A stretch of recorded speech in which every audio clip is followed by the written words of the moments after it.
یہودیوں نے اپنی کتاب جینیسس میں حضرت ابراہیم علیہ السلام کو جھوٹا کیوں لکھا ہوا ہے؟ یہودی حضرت اسماعیل علیہ السلام کی والدہ اما ہاجرہ علیہ السلام کو کیا تانا دے کر ان کی نسل کو حقارت کی نظر سے دیکھتے ہیں؟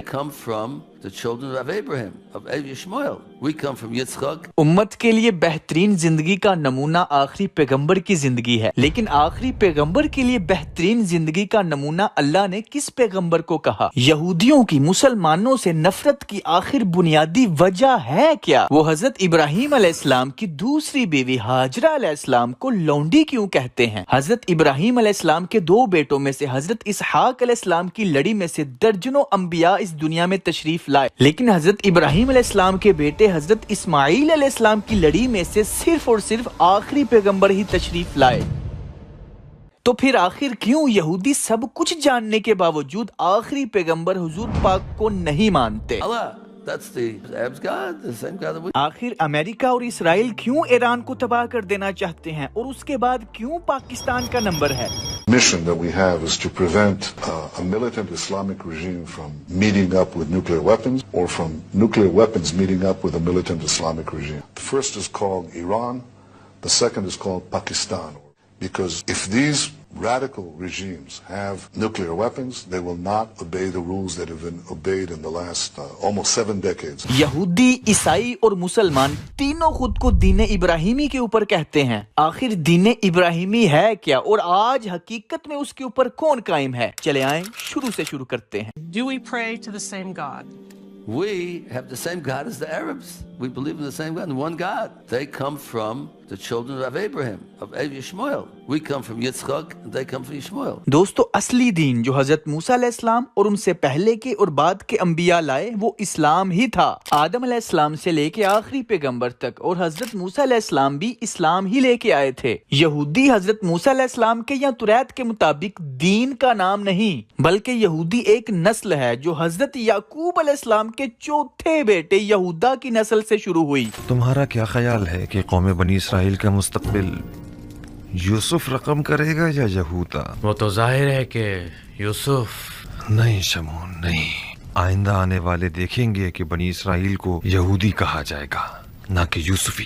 دیکھیں، اسلام دین ابراہیمی ہے، یہودی بھی خود کو دین ابراہیمی کہتے ہیں، عیسائی بھی خود کو دین ابراہیم پہ کہتے ہیں۔ تو چلے آئیں شروع سے دیکھتے ہیں کہ دین ابراہیم ہے کیا، کہاں سے شروع ہوا، اور اصل میں آج دین ابراہیم پہ کون ہے؟ حضرت ابراہیم علیہ السلام کے دو بیٹے حضرت اسحاق علیہ السلام اور حضرت اسماعیل علیہ السلام۔ حضرت اسحاق علیہ السلام کی لڑی میں سے دو عظیم مذہب یہودیت اور نصرانیت ظہور پذیر ہوئے۔ توریت کے مطابق حضرت ابراہیم علیہ السلام آج سے تقریباً 4000 سال پہلے عراق کے قصبے آور میں پیدا ہوئے۔ اس علاقے کا آج کل نیم ہے ناصریہ، جو کہ عراق کے صوبہ ذی قار میں ہے۔ توریت میں آپ کے والد کا نام تارخ لکھا ہے، لیکن قرآن مجید میں آزر لکھا ہے، جس کا مطلب ہے بتوں کو چاہنے والا۔ قرآن مجید کے مطابق وَإِذْ قَالَ إِبْرَاهِيمُ لِأَبِيهِ آزَرَ أَتَتَّخِذُ أَصْنَامًا آلِهَةً۔ کچھ مفسرین کے مطابق چونکہ قرآن مجید میں ابی کا ورڈ یوز ہوا ہے جس کا مطلب ہے فادر، تو آزر حضرت ابراہیم علیہ السلام کا باپ تھا، لیکن کچھ مفسرین کے مطابق آزر حضرت ابراہیم علیہ السلام کا چچا تھا۔ پہلے دور میں چچا کو بھی باپ کہا جاتا تھا، جس طرح آج کل بھی باپ کے بڑے بھائی کو تایا ابو کہا جاتا ہے۔ اور مفسرین لکھتے ہیں کہ اللہ عز و جل نے حضور پاک کی نسل کو محفوظ رکھا ہے، پیور رکھا ہے، ان کی نسل میں کوئی بھی مشرک نہیں ہو سکتا۔ تو حضرت ابراہیم علیہ السلام کے والد صاحب وہ کیسے مشرک ہو سکتے ہیں؟ اس کی دلیل میں صحیح مسلم میں ایک حدیث ہے،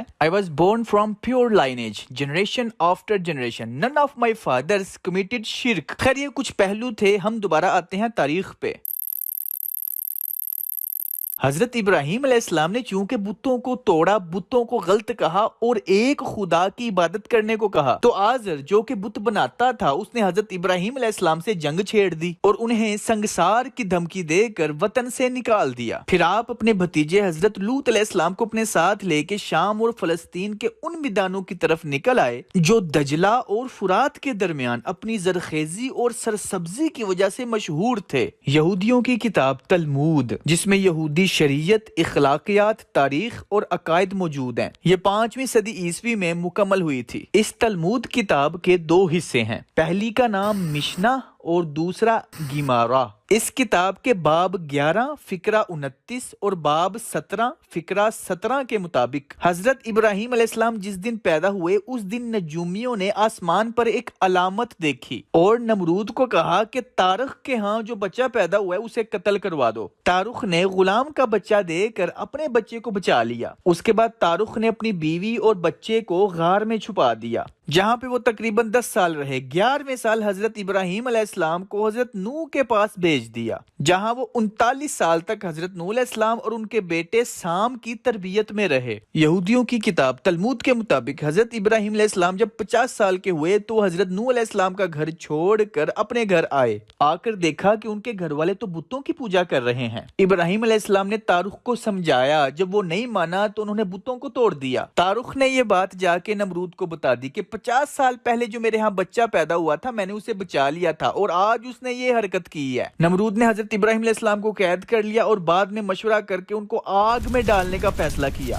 حضرت ابراہیم کے ساتھ آپ کے بھائی اور خسر حران کو بھی آگ میں پھینکا گیا کیونکہ تارخ نے نمرود کو جھوٹ بولا تھا کہ میں نے اپنے بیٹے کو حران کے کہنے پہ بچایا تھا 50 سال پہلے، تو اس لیے حضرت ابراہیم علیہ السلام کے خسر حران اور بھائی کو بھی ساتھ میں پھینکا۔ آگ میں پھینکتے ہی حران تو جل گیا لیکن حضرت ابراہیم علیہ السلام اطمینان سے ٹہل رہے تھے۔ نمرود نے یہ ماجرا دیکھ کر کہا کہ اے آسمانی خدا کے بندے، آگ سے نکل اور میرے سامنے آ کے کھڑا ہو جا۔ اس کے بعد حضرت ابراہیم علیہ السلام 2 سال تک وہاں رہے۔ پھر نمرود کو ایک ڈرونا خواب آیا تو نجومیوں نے کہا کہ ابراہیم تیری سلطنت تباہ کر دے گا۔ جب ابراہیم علیہ السلام کو پتہ چلا کہ میرا قتل ہونے والا ہے تو وہ بھاگ کر نوح علیہ السلام کے پاس چلے گئے۔ تارخ وہاں پہ چھپ چھپ کے ملنے آتا تھا۔ پھر وہاں پہ مشورہ ہوا کہ ملک چھوڑ دیتے ہیں۔ اس کے بعد تارخ اپنے بیٹے ابراہیم اور پوتے لوط اور بہو سارا کو لے کر حران کے علاقے چلے گئے۔ اب یہ سارا واقعہ ہے یہودیوں کی کتاب تلمود کے مطابق، لیکن قرآن مجید کے مطابق حضرت ابراہیم علیہ السلام آزر جو کہ بت بناتا تھا اس کے مذہب سے متنفر ہو کر اس سے جدا ہوئے اور ہجرت کی۔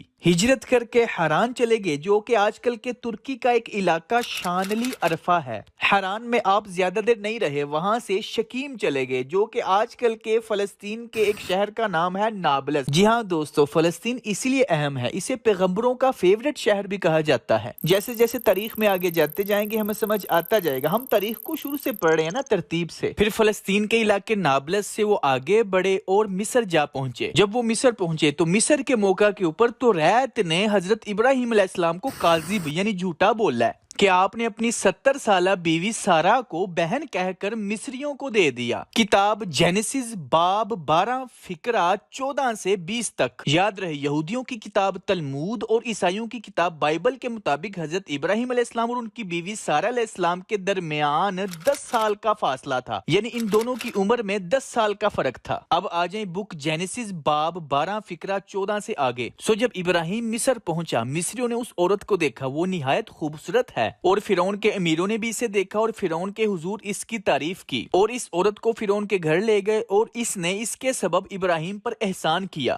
کہ اس کو بھیڑ بکری یا گائے بیل اور گدھے اور غلام اور لونڈی اور گدیاں اور اونٹ ملے۔ پھر خداوند نے فرعون اور اس کے خاندان پر ابراہیم کی بیوی سارا کے سبب بڑی بڑی بلائیں نازل کی۔ تب فرعون نے ابراہیم کو بلا کر اس سے کہا کہ تو نے مجھ سے یہ کیا کیا؟ تو نے مجھے کیوں نہیں بتایا کہ یہ تیری بیوی ہے؟ تو نے یہ کیوں کہا کہ وہ میری بہن ہے؟ اسی لیے میں نے اسے لیا کہ وہ میری بیوی بنے۔ سو دیکھ تیری بیوی حاضر ہے، اس کو لے جا اور چلا جا۔ اور فرعون نے اس کے حق میں اپنے آدمیوں کو ہدایت کی اور انہوں نے اسے اور اس کی بیوی کو سب کے سب مال کے ساتھ روانہ کر دیا۔ دوستو کین یو امیجن حضرت ابراہیم علیہ السلام انبیاء کے باپ، جن کے بارے میں اللہ عز و جل نے آخری پیغمبر حضور پاک کو فرمایا کہ حضرت ابراہیم علیہ السلام کی زندگی آپ کے لیے نمونہ ہے۔ سورۃ الممتحنہ آیت نمبر 4، قد کانت لکم اسوۃ حسنۃ فی ابراہیم۔ یاد رہے اللہ عز و جل نے ہمیں فرمایا کہ امت کے لیے حضور پاک کی زندگی بہترین نمونہ ہے، لیکن حضور پاک کو فرمایا کہ آپ کے لیے حضرت ابراہیم علیہ السلام کی زندگی بہترین نمونہ ہے۔ تو ایسے بزرگ نبی حضرت ابراہیم علیہ السلام کو یہودیوں نے اپنی کتاب میں جھوٹا لکھا ہے۔ صرف جھوٹا نہیں، نعوذ باللہ میں وہ وہ ورڈ یوز نہیں کر سکتا جو اپنی بیوی کو کسی کے بھی حوالے کر دے، نعوذ باللہ، استغفر اللہ۔ دوستو، جبکہ اسلام کے مطابق انبیاء کرام معصوم ہوتے ہیں، وہ ہر عیب سے پاک ہوتے ہیں، لیکن حقیقت میں مصریوں نے جان بوجھ کے حضرت ابراہیم علیہ السلام کو قتل کروانے کے لیے بادشاہ تک یہ بات پہنچائی کہ ان کی بیوی خوبصورت ہے۔ بادشاہ کیا کرتا تھا کہ شوہر کو قتل کر دیتا تھا اور اس کی بیوی چھین لیتا تھا۔ حضرت ابراہیم علیہ السلام نے جھوٹ نہیں بولا، حکمت و توریہ کیا۔ انبیاء کرام کا توریہ کرنا جائز ہے، جیسے کہ صحیح حدیث کے مطابق حضور پاک نے فرمایا حضرت ابراہیم علیہ السلام نے پوری زندگی میں صرف 3 مرتبہ بظاہر جھوٹ بولا۔ پہلی مرتبہ سورۃ الصافات میں اس کا تذکرہ، مفہوم یہ ہے کہ جب لوگوں نے ان کو اپنی وہ بتوں والی جہالت والی رسومات میں شامل ہونے کے لیے بلایا تو انہوں نے کہا میں بیمار ہوں۔ دوسری مرتبہ جب حضرت ابراہیم علیہ السلام نے ان کے بت خانے میں جا کے ان کے سارے بت توڑ دیے، ایک بڑا بت چھوڑ دیا، لوگوں نے پوچھا یہ کس نے کیا، تو حضرت ابراہیم علیہ السلام نے کہا کہ یہ اس بڑے بت نے سب کچھ توڑا ہے۔ ان دونوں واقعات کی تفاسیر پہ بھی ہم آگے بات کریں گے۔ فی الحال ہمارا ٹاپک ہے تیسری مرتبہ والا۔ حضرت ابراہیم علیہ السلام نے اپنی بیوی سارہ سے کہا کہ روئے زمین پر میرے اور تمہارے سوا اس وقت کوئی مومن نہیں۔ اگر اس شخص نے تمہارے بارے پوچھا تو میں نے کہا کہ تم میری بہن ہو تو تم میری بات کی تردید مت کرنا۔ ظاہری بات ہے سارہ علیہ السلام پردے میں تھیں، تبھی بادشاہ آگے بڑا ہاتھ لگانے کے لیے، دیکھنے کے لیے کہ کیا یہ واقعی خوبصورت ہے، تو اس کا ہاتھ مفلوج ہو گیا۔ یہ میں آپ کو حدیث کا مفہوم بتا رہا ہوں۔ پھر بادشاہ نے حضرت سارہ علیہ السلام کو کہا میرے لیے دعا کرو، تو اس کا ہاتھ پھر ٹھیک ہو گیا۔ یہ واقعہ 3 مرتبہ ہوا، یعنی اللہ عز و جل نے حضرت سارہ علیہ السلام کو اس طرح محفوظ رکھا۔ اب سوال یہ پیدا ہوتا ہے کہ پھر اس بادشاہ نے اپنی بیٹی شہزادی کی شادی حضرت ابراہیم علیہ السلام کے ساتھ کیوں کر دی؟ جو اس کا لاجک مجھے سمجھ آتا ہے وہ یہ ہے کہ بادشاہ نے جب دیکھا کہ ابراہیم علیہ السلام کو اتنا عظیم انسان ہے کہ اس کی بیوی کو اگر کوئی ہاتھ لگانے کی کوشش بھی کرے اس کا ہاتھ مفلوج ہو جاتا ہے، تو اس بادشاہ نے سوچا ہوگا کہ میری بیٹی پوری دنیا میں سب سے زیادہ اسی انسان کے ساتھ محفوظ رہ سکتی ہے۔ جیسا کہ آپ کو پتا ہے وہ جنگوں کا دور تھا، جو جنگ جیتتا تھا وہ اس علاقے کی عورتوں کو اپنی لونڈی بنا لیتا تھا۔ تو ایک باپ جتنا مرضی ظالم ہو، جیسا مرضی انسان ہو، لیکن سب سے زیادہ حفاظت وہ اپنی بیٹی کی چاہتا ہے۔ تو اسی لیے مصر کے بادشاہ نے اپنی بیٹی ہاجرہ کو آپ کی زوجیت میں دیتے ہوئے کہا کہ میری بیٹی کا اس گھر میں لونڈی ہو کر رہنا دوسرے گھر میں ملکہ ہو کر رہنے سے بہتر ہے۔ اس زمانے کے رسم و رواج کے مطابق دوسری بیوی جو ہوتی تھی وہ پہلی بیوی کی خدمت کرتی تھی، فرما بردار ہوتی تھی۔ حقیقت میں وہ بادشاہ حضرت ابراہیم علیہ السلام کی ایمان اور شخصیت سے اتنا متاثر ہو گیا تھا، ورنہ ایک بادشاہ اپنی بیٹی کسی کو کیوں دے گا، ایک مسافر کو؟ تو بالباب کیا ہے کہ اسلام کے مطابق حضرت ابراہیم علیہ السلام نے توریہ کیا، نہ کہ اپنی بیوی کو فرعون کے حوالے کر دیا، جبکہ یہودیوں نے اپنی کتاب میں لکھا کہ حضرت ابراہیم علیہ السلام نے جھوٹ بول کے اپنی بیوی کو فرعون کے حوالے کر دیا۔ یاد رہے حضرت ابراہیم علیہ السلام کی یہی دوسری بیوی حضرت ہاجرہ علیہ السلام کے ہی بیٹے اسماعیل تھے، اور حضرت اسماعیل علیہ السلام کی ہی لڑی میں سے اینڈ پہ آ کے آخری پیغمبر حضور پاک تشریف لائے۔ اسی وجہ سے یہودی لفظ لونڈی کا سہارا لے کر حضرت ہاجرہ علیہ السلام اور حضرت اسماعیل علیہ السلام کو سارہ علیہ السلام اور حضرت اسحاق علیہ السلام کے مقابلے میں کم تر ظاہر کرتے ہیں۔ مسلمانوں کے نزدیک سب کا مقام اعلی ہے، لیکن وہ کم تر کرتے ہیں۔ یہ صرف نفرت ہے جس کی وجہ سے وہ نعوذ باللہ کہتے ہیں کہ ہاجرہ علیہ السلام تو صرف ایک لونڈی تھی، لیکن اگر حقیقت میں وہ لونڈی ہوتی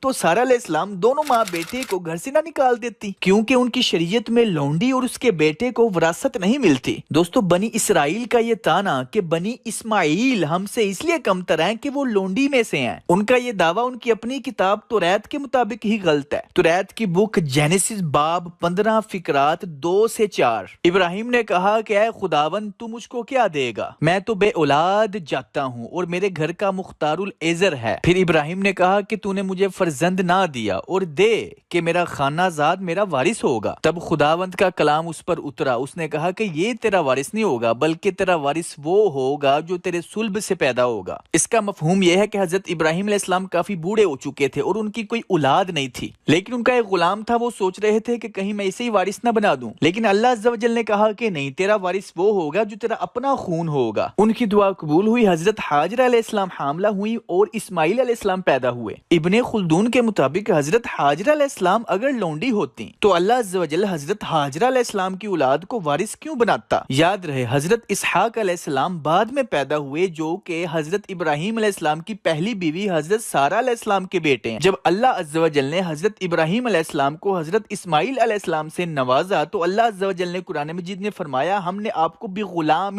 حلیم دیا ہے، جو حلم والا ہے، صبر والا ہے، عاجزی انکساری والا ہے، یعنی حضرت اسماعیل علیہ السلام۔ اور جب حضرت ابراہیم علیہ السلام کو حضرت اسحاق علیہ السلام سے نوازا تو اللہ عز و جل نے قرآن مجید میں فرمایا کہ ہم نے آپ کو بھی غلام علیم دیا ہے، یعنی عقل والا بیٹا۔ اسی وجہ سے حضرت اسحاق علیہ السلام کی لڑی میں سے آگے چل کے جو بنی اسرائیل یہودی آئے وہ اتنے عقل مند ہیں۔ Ishmael is the most difficult because they are the only one of our enemies that comes with a spiritual power. They are a child of Abraham. They have a koach of prayer. They have a merit of Brit Milah, again, which goes back to Abraham. There is a tznius. Because they have these merits, they can pray, and there's a certain power in their prayer. A certain power. And the reason why the Gullus is so difficult is that we have to counter it with a spiritual power that is greater than their spiritual power. There is no logical way of stopping people who are willing to die for their cause. But when you have people who don't care if they die, then how are you going to stop them? There's nothing you can do. So that Golus Yishmael is impossible to defeat by conventional military means. The dilemma is we need spiritual ways of defeating them. اب سوال یہ پیدا ہوتا ہے کہ یہودی بھی خود کو دین ابراہیمی پہ کہتے ہیں، تو پھر انہوں نے حضرت عیسیٰ علیہ السلام کو کیوں نہیں ماننا، اور اس کے بعد آخری پیغمبر حضور پاک کو بھی کیوں نہیں ماننا؟ کیونکہ دوستو یہودیوں نے اپنا ایک عقیدہ بنایا ہوا ہے کہ آخری پیغمبر جو آئے گا وہ یہودیوں میں سے آئے گا اور یہودیوں کے ساتھ مل کے ٹیمپل بنائے گا، اور یہودیوں کے ساتھ ہی مل کے حضرت سلیمان علیہ السلام جیسی سلطنت پوری دنیا پہ قائم کرے گا۔ Why don't Jews accept Jesus? If you look at all the messianic prophecies, the idea of Messiah is that he's supposed to ingather the exiles and rebuild the temple. That there has to be this idea of being a savior, salvation, of helping the Jews. And at the time that Jesus was living historically, the Jews still lived in Israel. The temple was still standing. There was no exile. دوستو یہی وجہ ہے کہ یہودی کہتے ہیں کہ آخری نبی تو ابھی آیا ہی نہیں، کیونکہ وہ ہماری ہی نسل میں سے آئے گا۔ حضرت عیسیٰ علیہ السلام حضرت اسحاق علیہ السلام کی ہی لڑی میں سے آئے ہیں، لیکن انہوں نے حضرت سلیمان علیہ السلام جیسی سلطنت نہیں قائم کی، اور آخری پیغمبر حضور پاک تو ہماری نسل میں سے ہی نہیں آئے۔ دیٹس وائی وہ ابھی بھی آخری نبی کا انتظار کر رہے ہیں، جو کہ دجال ان کی امیدوں پہ پورا اترے گا۔ تو دوستو امید ہے آپ کو یہاں تک یہودیوں کی مسلمانوں سے بنیادی نفرت سمجھ آ گئی ہوگی، چونکہ آخری پیغمبر حضرت اسماعیل علیہ السلام کی لڑی میں سے آئے ہیں، لیکن یہودیوں کو لگتا ہے کہ آخری پیغمبر حضرت اسحاق علیہ السلام کی لڑی میں سے آئیں گے ابھی، اسی وجہ سے وہ ابھی بھی آخری نبی کا انتظار کر رہے ہیں، جو کہ دجال ہوگا جس کو وہ آخری نبی مانیں گے۔ تو امید ہے دوستو آپ کو اس ایپیسوڈ میں یہاں تک سٹوری سمجھ آ گئی ہوگی کہ حضرت ابراہیم علیہ السلام کے دو بیٹے حضرت اسماعیل علیہ السلام اور حضرت اسحاق علیہ السلام، کیونکہ یہودی خود حضرت اسحاق علیہ السلام کی لڑی میں سے آئے ہیں تو اس وجہ سے وہ حضرت اسماعیل علیہ السلام کی لڑی کے اوپر بہتان لگاتے ہیں، ان کی نسل کو حقارت کی نظر سے دیکھتے ہیں، اپنی کتابوں میں ثابت کرنے کی کوشش کرتے ہیں، صرف اور صرف آخری پیغمبر کو جھٹلانے کے لیے، کیونکہ ان کا ماننا ہے کہ اگر آخری پیغمبر آنا بھی چاہیے تو صرف اور صرف ہماری نسل میں سے، کیونکہ ہماری نسل عظیم ترین نسل ہے، اور ہماری نسل کے ہی پیغمبر حضرت یعقوب علیہ السلام نے اللہ کو نعوذ باللہ کشتی میں ہرایا ہوا ہے۔ تو دوستو یہی تھی یہودیوں کی مسلمانوں سے بنیادی نفرت۔ نیکسٹ ایپیسوڈ میں ہم یہودی ورسز مسلم کے بارے میں مزید جاننے کے لیے شروع کریں گے۔ دنیا کو ہے پھر معرکہ روح و بدن پیش، تہذیب نے پھر اپنے درندوں کو ابھارا، اللہ کو پامردی مومن پہ بھروسہ، ابلیس کو یورپ کی مشینوں کا سہارا، تقدیر امم کیا ہے کوئی کہہ نہیں سکتا، مومن کی فراست ہو تو کافی ہے اشارہ۔